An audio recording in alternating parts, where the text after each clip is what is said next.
picture that we were showing beforehand. We'll get to that later because that has to be addressed. I have to address it with you people. We have one more guest.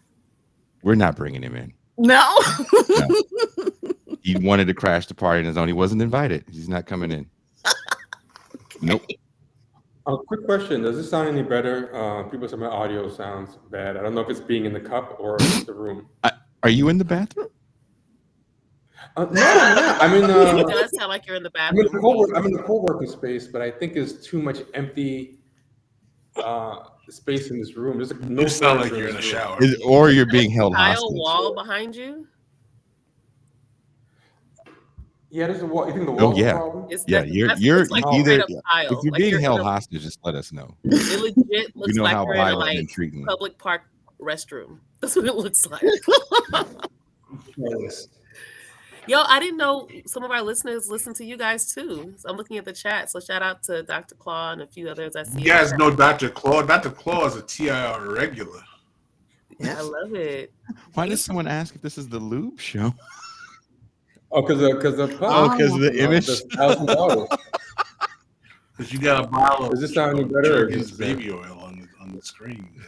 I did. And this woman's screaming. Like, who came up with this graphic? Like, this is crazy. Jason Miles. That's wild. Yeah.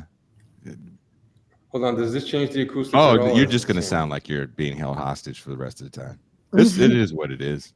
I'm not worried about it. To me, I just love your dedication to take a shit and do this podcast.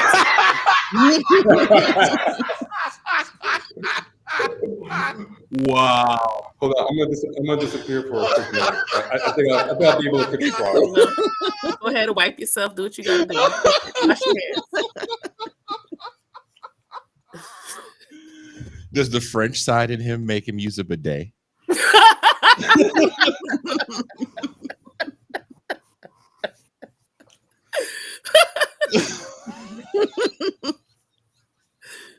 We do have a super chat. I don't know if you want to address it. Oh, Jesus Christ. I'm scared already.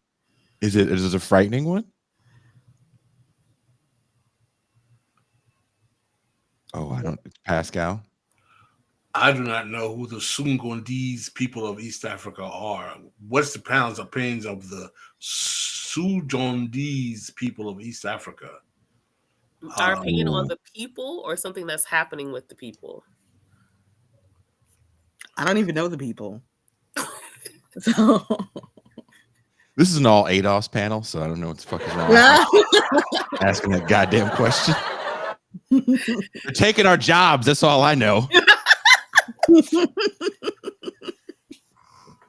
Black people need black jobs. It's gonna make Trevor's fucking bowel movement even worse now. This is who the Sugondese people.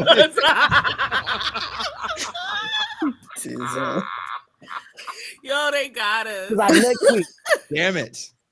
They got us. Damn it. You know what, McFizzle, boy. You know what, Dizzle? We coming for you, nigga. Just remember that. Okay.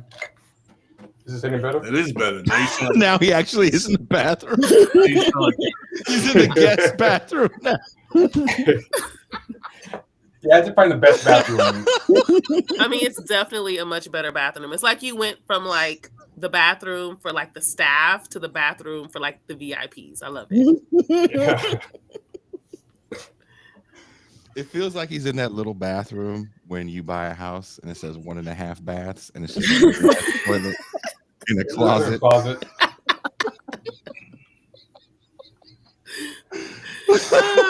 Are you in a model home? Yeah, because it's actually the reverse. I was in the big bathroom and had all the acoustics happening. Now I'm in like Jason said, the half. Yeah, bath. the half bath where it closes you in. It's better acoustics. I can understand that. That makes sense. Don't turn the fan on. Just you have to sit with that fart.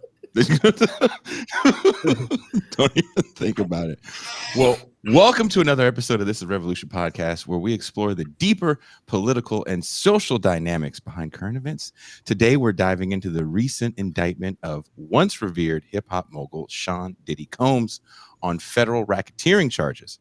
Combs, once celebrated for his entrepreneurial prowess, an impact on hip hop culture, is now facing serious accusations of running an elaborate criminal enterprise centered on human trafficking, abuse, and sexual exploitation.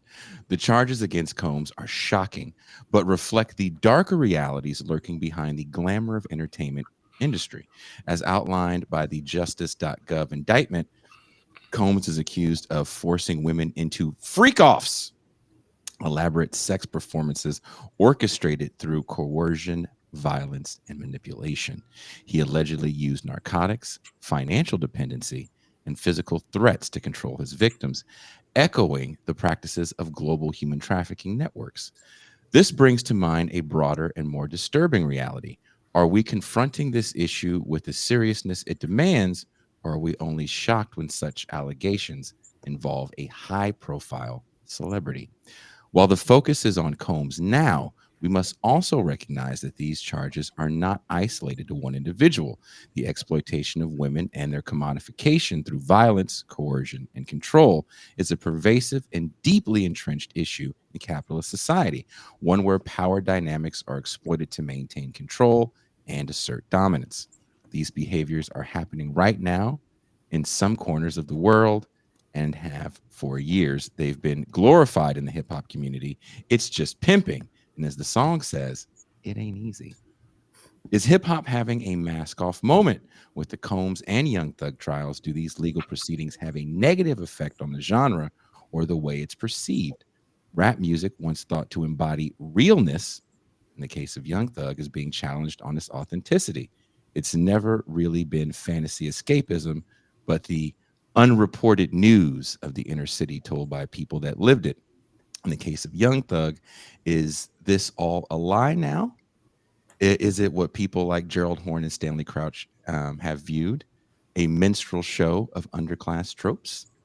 In the case of Combs, the pimp has been a glorified figure for some time in Black urban life. Isn't Puffy nothing more than a modern incarnation of Max Julian in the Mac? Today, we'll discuss the nature of these crimes, the structural realities that enable them, and what this case reveals about our collective attitudes towards abuse, celebrity culture, and power. Are we finally waking up to the harsh realities of human trafficking, or do we still turn a blind eye until a famous name is attached to it? I asked that question to all of you, and let's go, ladies first. Vita, what was your first reaction to all this Puffy stuff? Well, my first reaction was that I didn't know I was going to be first, but but I will say, it's interesting because these are stories we've heard for a long time. I've heard them for many years and it was almost like it was a running like joke of like, don't go to the Diddy parties and all these things were happening. And, how he was, sexually assaulting young boys mostly is what you would hear about. And actually one of a lawyer had came out recently saying that he was representing 120 victims. And one of them is someone who was 9 years old when they were victimized by Puffy. So, I also want to, let's talk about this also in a sense of how the industry protects people and not just Puff Daddy or Diddy or whatever his name is, right? Not just him, just how everybody knows what's going on, even people who aren't necessarily doing the dirt, but a lot of people are covering up. So that was when I started hearing these things really come out when he was finally getting indicted and investigated. And well, really the Cassie thing is really, I think, what blew open a lot of stuff because a lot of things that she said was happening. And I think when those stories came out, it was almost like, wow, everything's being basically verified that have been rumors for years. So I think that was more so my reaction. It was like, wow, this is finally coming to surface. Something that we've been hearing about. It doesn't surprise me. I watched numerous documentaries and things like that about these little rings and stuff in the industry. We know about Epstein. Most people don't know about Hugh Hefner, but there's documentaries on that too. He was pretty much the same stuff you hear about Puffy, Hugh Hefner was already doing. And there's others, right? In fact, Weinstein, that's another thing people don't talk about, and to me, in the way that they should. And I just watched a couple years ago. I watched a documentary about Menudo, And I know we talk a lot about women in the industry, but what we're not talking about enough is the exploitation of children, and in particularly boys, right? So I think that this is an industry that is rife with this, and it's basically curated to keep these kind of secrets, even from the very foundation of the entertainment industry. You could take it back to Louis B. Mayer, right? So this is not new. It's just interesting that now we're bringing it to the surface and people are actually outraged about it versus trying to cover it up more. And I think that's going to continue to happen. Trevor? Yeah, I don't really think about this as a hip hop issue because I feel like Hollywood has like a even worse track record, or all the Epsteins of the world, or etc. I think though that first off, this is an aside, but as a middle-aged man, I don't know how Puffy has even the energy to do all this stuff. That's crazy. And if he gets acquitted, like I want him to release a regimen It's drugs. or something. It's drugs. It's heavy drugs. Yeah, I don't know. He's got some kind of weird coke and bag or speedball happening. That is crazy, like the stuff that they're saying he did. But I've always heard the stories about Puffy too, but the stories that I heard weren't so much illegal as they were unethical. Like, you know, that his parties just had a lot of crazy freak stuff happening, and that he liked what he liked, and there were the thing that makes Puffy really have a lot of trouble is that this dude has been in the limelight for a long time, and he loves himself. He loves giving interviews. He likes being seen everywhere. So now that everybody kind of knows this freaky side of him, there's so much ammunition out there from decades and decades of this guy being out everywhere. So I don't know if you guys have seen it, but they just have so many videos of just creepy stuff he said over the years, especially when he's drunk. They have a picture of him at a prize fight, and the boxer fell down, and you can see him in the front row looking down the boxer's shorts. Like this, there's a million things. Somebody might even be innocent, but you know, anything in a still frame you can make look weird. So like, I don't know if you've seen like 50 Cent old interviews of him years ago talking about Puffy doing very suspect kind of gay stuff, propositioning 50 Cent. Exhibit has stories. Like every single interview that people kind of laughed off or just didn't really pay much attention to, every single weird moment he had. And his big thing seems to be being drunk. Like when he's drunk, he will kind of let his freak side show in public more. You guys ever see the thing with him and Fabulous, where there's an interview on Nori's podcast, Drink Champs, and he's just relentlessly hitting on Fabulous, and Fabulous is like just really uncomfortable and trying to change the subject. I think a lot of stuff is going to come out that looks really bad, and it's going to embolden a lot of people to make lawsuits. I think this is like a tip of the iceberg. Toussaint? One of the things I find interesting about this case, it's not exactly I guess your question, your prompt, but just sort of picking up on what Vita said about the little boys and what Trevor just said about I guess the gay rumors about Diddy. When you look at what the wider press is saying, there seems to be no mention about homosexuality. But when I look at when Black people are talking about this case, it seems to be all about homosexuality and veering into homophobia. Even the saying "No Diddy," which is real popular now, is replacing "No homo." So I just think that when we look at this case, that's something that we need to like be mindful of. We don't want to veer into homophobia, but I don't see this mentioned as much in the wider press or in the actual whiter or wider. Wider. Okay, well, maybe both. Maybe both. Maybe both. Like a double entendre. I want to be clear about something really quickly. I was talking about pedophilia, not homosexuality. Just Sure. so I don't want anyone to conflate those two. Right. Pascal Robert. Well, the thing that's fascinating to me is someone who was kind of peers with P. Diddy Combs in terms of age is that the time span in which he has been alleged to engage in shady sexual exploits is so long that people remember that this has been going on since probably the 90s, if not the early millennial. And what's fascinating to me is that why did it take so long for people in the entertainment industry to catch up with Sean Cohen's exploits if this has been going on for over at least 20 years? And, what is fascinating to me also is that there's a cottage industry of black people in the chattering class who will always play it's the white man getting the brother con game and say that, well, this is happening because Puffy kind of had a bad out with the company that was manufacturing his Ciroc, and he sued them. Anytime a black man gets too powerful, they would come after him.